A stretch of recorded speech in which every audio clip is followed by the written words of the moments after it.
할렐루야. 풍요로운 교회를 찾아와 주신 모든 분들을 주님의 이름으로 환영하고 축복합니다. 저는 오늘 여러분들과 함께 성령이 우리와 함께 하신다는 의미라는 말씀의 제목으로 함께 은혜의 말씀을 나누고자 합니다. 오늘 말씀의 배경은 예수님의 십자가 순환이 12시간도 채 남지 않은 상황입니다. 예수님은 이 모든 상황을 아시고 제자들에게 여러 가지 당부를 하셨는데요. 그러나 이런 상황을 전혀 알 수 없었던 제자들은 왠지 마음에 불안한 마음만 들고 있는 거죠. 자꾸 예수님께서 어디론가 떠나실 것 같은 느낌을 받고 있는 겁니다. 예수님은 이런 제자들의 마음을 읽으시고 요한복음 14장 1절 말씀에 너희는 마음에 근심하지 말라 라는 말씀을 하셨습니다. 그러나 이런 예수님의 말씀을 듣고도 제자들은 예수님의 말씀을 이해할 수 없었던 거죠. 도대체 예수님께서 어디로 가시겠다는 것일까? 예수님 어디로 가십니까? 제자들은 궁금해할 수밖에 없었던 것이죠. 이렇게 마음에 근심하며 걱정하는 제자들에게 예수님은 성령님을 약속하시는데요. 그분을 바로 우리는 보혜사 성령님이라고 말씀하고 있습니다. 성령님은 제자들과 일시적으로 이 땅에서 머무는 것이 아니라 성령님께서는 제자들과 영원토록 함께 하시는 분이시며 지금 우리에게도 역사하시고 우리에게도 함께 하시는 분이십니다. 그런데 과연 예수님의 이 말씀을 그 당시의 제자들이 이해할 수 있었을까요?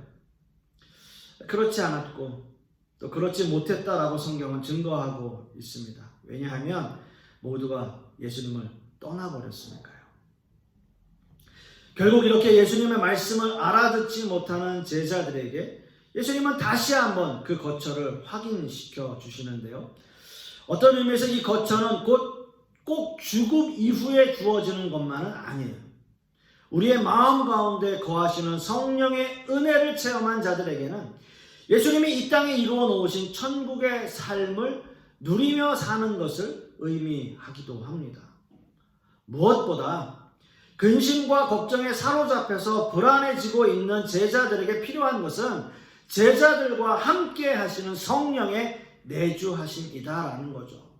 세상은 알 수도 없고 볼 수도 없는 성령님이 제자들과 함께 할 것이라는 말씀은 그 당시 그때 상황에서는 이해하지 못했지만 예수님께서 죽으시고 부활하시고 승천하신 이후에 오순절 성령 강림의 사건으로 제자들은 그야말로 이 땅에서의 천국의 삶을 누릴 뿐만 아니라 영원한 천국에서의 삶을 살았던 겁니다. 사랑하는 성도 여러분, 제자들의 곁을 떠나시는 예수님은 결국 성령님을 통해 영원히 그들과 함께 하실 것을 약속하고 있는 거죠. 그리고 그 약속은 오순절 성령 강림을 통해 이루어지고요. 그리고 오순절 성령 강림의 역사는 지금 이 시대의 우리에게도 동일하게 역사하고 있다는 사실입니다. 이렇게 예수님은 제자들에게 영원히 함께 하실 성령을 약속하고 있습니다. 그런데 왜일까요? 예수님은 왜 이 땅을 떠나시기 전에 성령님을 제자들에게 약속하고 계시는 것일까요? 저는 오늘 이 말씀을 통해서 성령이 우리와 함께 하신다는 의미라는 말씀의 제목으로 두 가지의 주제로 오늘의 말씀을 나누기를 원합니다. 첫째로 예수님이 성령님을 약속하신 이유는 우리를 이 땅에 버려두지 않기 위해서입니다. 오늘 이 본문의 말씀 18절 말씀을 우리가 다시 한번 보시면 내가 너희를 고아와 같이 버려두지 아니하고 너희에게로 오리라. 아멘입니다. 그렇습니다. 유대 문화에서 고아는 참 가장 불쌍한 사람으로 인식되어졌고요. 따라서 유대 문화에서 고아와 과부를 돌아보고 그들을 돕는 것은 그들에게 의무였습니다. 출애굽기 22장 22절 말씀에도 너는 과부나 고아를 해롭게 하지 말라. 또 신명기 14장 29절 말씀에도 너희 중에 분깃이나 기업이 없는 레위인과 네 중에 우고하는 객과 및 고아와 과부들로 와서 먹어 배부르게 하라. 그리하면 내 하나님 여호와께서 너희 손으로 하는 범사에 내게 복을 주리라 라고 말씀하고 있어요. 한 구절 더 보면요. 신명기 24장 19절 말씀에 네가 밭에서 곡식을 벨 때 그 한 못을 밭에 잊어버리거든 다시 가서 취하지 말고 객과 고아와 과부를 위해서 버려두라. 그리하면 내 하나님 여호와께서 내 손으로 하는 범사에 복을 내리시리라 라고 말씀하고 있어요. 물론 이렇게 구약 시대뿐만 아니라 신약 시대에도 가난한 사람들과 고아와 과부를 돕는 일은 그들에게 당연히 의무였습니다. 사실 초대교회 시대에도 일곱 집사의 선출 과정에서도 헬라파 유대인들과 히브리파 사람들이 그들에게 과부를 돕는 일에 대해서 분쟁이 일어났고 그것 때문에 일곱 집사가 생겼어요. 이렇게 가장 불쌍하고 비참한 처지에 있는 고아를 돕는 것은 당시 유대 민족에게 당연한 일이었고요. 그들에게 책임과 의무였습니다. 그러나 사람들의 이런 환대가 지금 당장 하루하루를 살아가는 고아와 과부들에게 아주 조금의 힘은 되겠지만 사실 궁극적인 해결은 아니다라는 거죠. 여러분, 그들에게 고아와 과부에게 궁극적인 해결, 곧 그들에게 있어서 완전한 해결 방법은 무엇일까요? 네, 그렇습니다. 먼저 고아가 되지 않는 거고요. 이건 말이 안 되지만 어쩔 수 없이 고아가 되었다면 새로운 부모님을, 양부모님을 찾아주는 거죠. 정말 그 아이를 사랑해주고 아껴주는 새로운 부모님을 찾아준다면 그 아이의 미래는 밝을 것입니다. 여러분, 과부 역시도 마찬가지예요. 예수님은 제자들에게 다시 한번 당부하세요. 내가 너희를 고아와 같이 버려두지 않겠다라고 말씀하시는 겁니다. 제자들이 고아처럼 방황하며 가장 불쌍한 모습으로 살지 않도록 그들과 함께 하시겠다는 말씀입니다. 약속이에요. 예수님께서는 당연히 알고 계셨겠죠. 예수님이 십자가 순환을 당한 이후에 제자들의 모습이 어떻게 될 것인지 너무나 당연히 아셨기 때문에 그들이 받을 충격이 너무나 많을 것이다 라는 것을 알고 계셨기 때문에 계속해서 위로의 말씀을 전하고 있는 겁니다. 마치 제자들이 느끼게 될 그 세상에서 고립되고 고아와 같은 기분, 그것이야말로 제자들에게 엄청난 충격 아니겠습니까? 당시의 유대 문화에서 랍비라고 하는, 선생이라고 하는 사람들이 제자들에게는 아버지 같은 존재로 여겨졌어요. 그래서 만약 제자들은 스승이 죽었을 때 실제적으로 자신들을 고아라고 불렀습니다. 고아라고 불렀어요. 예수님의 제자들도 마찬가지겠죠. 모든 것을 버리고 예수님을 3년이나 따라다녔고요. 예수님의 능력을 확실히 믿고 있던 제자들에게 힘없이 로마 군인들에게 잡혀가고 십자가에 달리시는 그 예수님의 모습은 도저히 제자들이 이겨내기 힘든 모습이었습니다. 아마도 제자들의 그 마음 상태는 정말 패닉 상태였을 거예요. 무슨 일을 어떻게 해야 될지, 어떤 일을 해야 될지 아무 생각도 나지 않는, 정말 당황스럽고 불안하고 두려운 그런 모습이었을 거예요. 요즘 상황으로 본다면 정말 공황장애 같은 그러한 상황을 겪고 있는 그런 모습이 예수님께서는 보였을 겁니다. 이런 모든 상황을 아시는 예수님이 말씀하시는 거예요.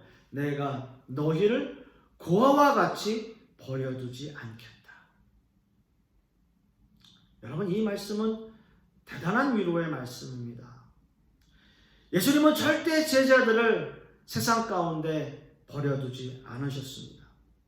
하나님께서 주신 사명을 감당하기 위해서 잠시 제자들의 품을 떠나시는 것일 뿐 예수님은 제자들과 영원히 함께 하시길 원하셨어요. 그분이 바로 보혜사 성령님이십니다. 그분은 중보자이시고 대언자이시고 변호자가 되시는 분이십니다. 그리고 영원히 함께 하시는 분이세요. 예수님은 제자들에게 영원히 함께 하실 보혜사 성령님을 그 제자들에게 약속하고 있습니다. 사랑하는 성도 여러분 이것이 얼마나 든든한 일인지 아십니까? 우리의 보호자가 되시고 대언자가 되시고 우리를 늘 변호해 줄 수 있는 분, 그분이 영원히 우리와 함께 하신다면 얼마나 큰 은혜겠어요. 여러분 세상적으로도요, 어떤 잘못된 일이 있을 때 유명한 변호사나 정말 우리나라에서 유명한 로펌이 나를 도와준다. 여러분 얼마나 그게 세상적으로도 마음이 든든하겠습니까? 사랑하는 성도 여러분, 우리가 만약 예수님을 알지 못하고 세상을 살아간다면 우리 모두는요 고아와 같은 존재일 거예요. 세상에서 가장 불쌍하고 안타까운 사람들일 겁니다. 이렇게 세상에서 방황하며 사는 사람들을 예수님께서 불쌍히 여기셨어요. 마태복음 9장 36절 말씀에 무리를 보시고 민망히 여기시니 이는 저희가 목자 없는 양과 같이 고생하며 유리함이라. 이렇게 말씀하셨습니다. 목자 없이 세상을 방황하며 고생하며 살아가고 있는 그 모든 인간들을 향해서 예수님은 불쌍한 마음을 가지셨다라는 거죠. 그러나 이제 우리는 다릅니다. 우리는 달라졌어요. 하나님을 믿고 하나님의 백성들은 영원히 우리와 함께 하시는 성령님이 우리와 함께 하시기 때문입니다. 우리는 더 이상 세상에서 방황하는 고아가 아닙니다. 우리는 하나님을 아버지라 부르는 하나님의 자녀가 되었기 때문이에요. 갈라디아서 4장 6절 말씀에 너희가 아들이므로 하나님이 그 아들의 영을 우리 마음 가운데 보내사 아빠 아버지라 부르게 하셨느니라 라고 말씀하고 있습니다. 그렇기 때문에 우리는 더 이상 세상 가운데서 방황하는 고아의 신분이 아닙니다. 우리는 하나님을 아빠 아버지라 부르는 하나님의 자녀인 거예요. 여러분 믿으십니까? 아멘입니다. 여러분. 우리는 이런 하나님의 자녀로서의 삶을 누리게 되었고요. 세상 가운데 고아로 버려두신 것이 아니라 하나님의 자녀 삼아주셨다는 그 믿음 가운데 살아가시는 저와 여러분 되시기를 간절히 소망합니다. 이제 두 번째는요.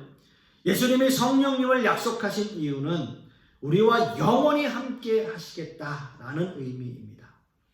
오늘 이 본문 말씀 17절 말씀을 다시 한번 보시면 그는 진리의 영이라 세상은 능히 그를 받지 못하나니 이는 그를 보지도 못하고 알지도 못함이라. 그러나 너희는 그를 아나니 그는 너희와 함께 거하심이요 또 너희 속에 계시겠음이라. 아멘. 예수님께서 약속하신 성령님을 방금 읽은 본문에서는 진리의 영이라고 말씀하십니다. 그러나 이 진리의 영을 세상은 보지도 못하고 알지도 못한다라고 말씀하고 있죠. 세상은 왜 성령님의 존재를 알 수 없을까요? 성령님께서 초월적인 능력으로 모든 사람들에게 알게 하시면 되는 것 아닙니까? 그러나 예수님은 세상은 성령님을 보지도 못하고 알지도 못할 것이다 라고 말씀하고 있어요. 세상은 왜 성령님을 보지도 못하고 알지도 못할까요? 세상은 성령님을 분별할 수 있는 영적인 통찰력을 가지고 있지 않습니다. 그리고 세상은 성령님을 알 수 있는 영적인 지식 또한 가질 수 없습니다.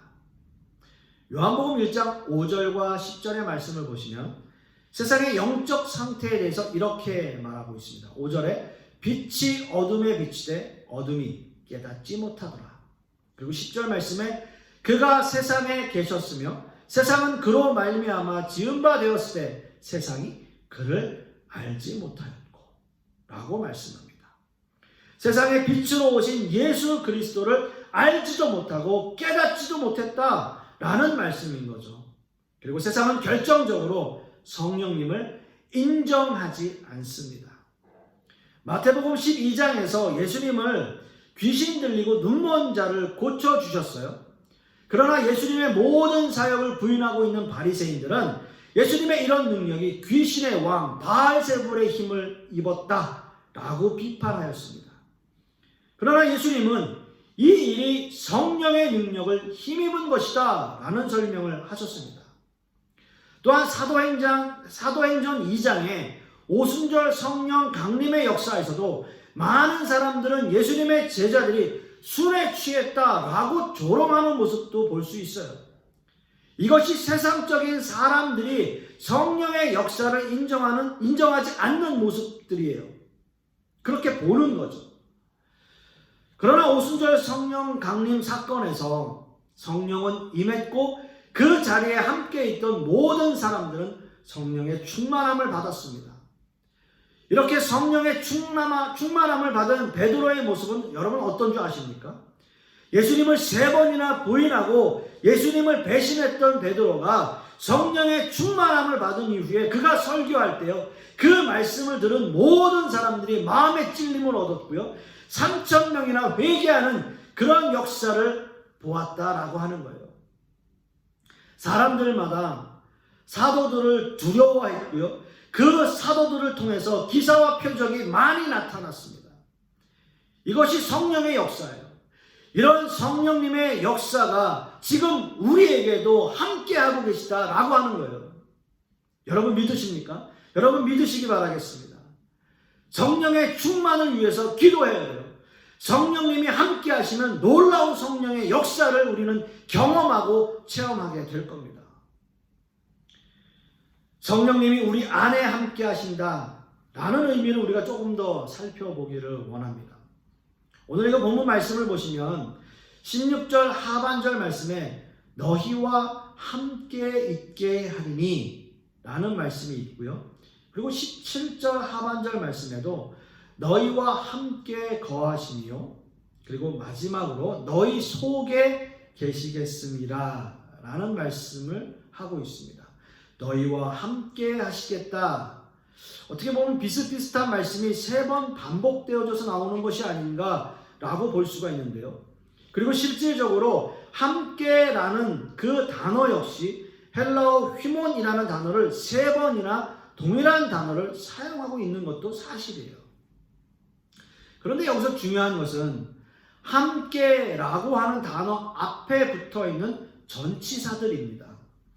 첫 번째 사용된 너희와 함께 있게 라고 하는 문장에서 그때 사용된 전치사 메타라는 단어는 같이라는 의미가 강한 단어예요. 같이, 함께 같이. 따라서 이 문장의 의미는 성령님과 성도 간의 친밀한 교제를 의미하는 문장입니다. 예수님께서 빌립에게 내가 이렇게 오래 너희와 함께 있을 때, 함께 같이 있을 때 라는 의미예요. 그래서 함께라는 의미가 강하게 있습니다. 예수님이 제자들과 함께 했던 것처럼 성령께서는 지금 우리와 영원히 함께 같이 한다라는 의미입니다. 이것은 친밀한 교제를 의미하는 거죠. 두 번째 사용된 너희와 함께 거하심이요 라고 하는 문장에서 너희 앞에 붙은 전치사는 함께라고 하는 의미가 강한 파라라는 단어를 사용하고 있어요.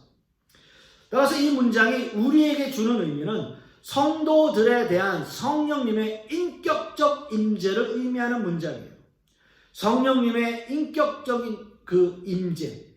성령님께서 인격적인 분이십니다. 인격적으로 우리와 만나고 우리와 함께 하시는 분이시다라는 의미인 거죠. 마지막 3번째는 너희 속에 계시겠음이라 라는 문장에서 너희 앞에 붙은 전치사는 속에라고 하는 의미가 강한 n이라는 단어가 사용되고 있습니다. 즉, 이 문장의 뜻은 성령님의 내주하심, 우리 안에 내주하신다라는 의미를 말씀하고 있습니다. 이렇게 같은 단어의 여러 가지의 전치사들을 동원해서 비슷한 말씀이지만 약간 다른 의미를 가지고 있는 문장으로 요한 사도는 이렇게 기록한 거죠. 이렇게 기록한 의도는 무엇일까요? 그렇습니다, 여러분. 강조하기 위해서요. 성령께서 우리와 함께하고 우리를 인격적으로 만나주시고 늘 우리와 함께 하시겠다는 것, 우리 안에 내주하시겠다고 하시는 것을 더 강조하기 위해서 이런 전치사와 단어들을 사용하고 있는 겁니다. 여러분 믿으십니까? 여러분 아멘입니다. 사랑하는 성도 여러분, 세상은 알 수도 없고 볼 수도 없는 성령님이세요. 아니, 세상은 이런 성령님의 존재를 인정하거나 믿으려 하지 않습니다. 그러나 지금 이 시간에도 성령께서 역사하고 계시다는 사실이에요. 지금 이 자리에 함께하고 있는 여러분들이 이 말씀을 듣고 계시는 이것 역시도 성령께서 역사하지 않으면 이루어질 수 없는 거예요. 지금 여러분들의 마음을 주관하시고요, 성령의 충만한 삶을 살기 위해서 역사하시고요, 더 큰 믿음을 주시기 위해서 우리를 위해서 간구하고 계시는 분, 성령 하나님이십니다. 이것이 예수님께서 제자들에게 약속하신 성령님이십니다. 이 약속은 지금 이 시간 예배드리는 모든 믿는 하나님의 백성들에게 유효합니다. 성령님이 함께 하심을 여러분 믿으시고, 그리고 성령의 역사하심을 믿으시고, 또한 하나님의 주관하심에 여러분들의 삶을 맡기는 모든 하나님의 백성들이 되시기를 간절히 축원하겠습니다. 기도하겠습니다. 아버지 하나님, 오늘 말씀을 통해서 우리는 성령 하나님에 대하여 다시 한번 생각해 봅니다. 우리와 함께 하시고 영원히 우리 안에 내재하시며 영원히 우리와 함께 하시는 성령님이심을 이 시간 말씀을 통해서 확신하며 믿음을 얻습니다. 그러므로 아버지 하나님, 우리의 모든 삶을 주님께 맡기게 하여 주시옵시고 하나님의 말씀에 순종하며 사는 우리 모든 성도님들 되게 하여 주시옵소서. 이번 한 주간도 그러한 성령의 은혜 가운데 살기를 소망하며 예수 그리스도 이름 받들어 기도드렸사옵나이다. 아멘.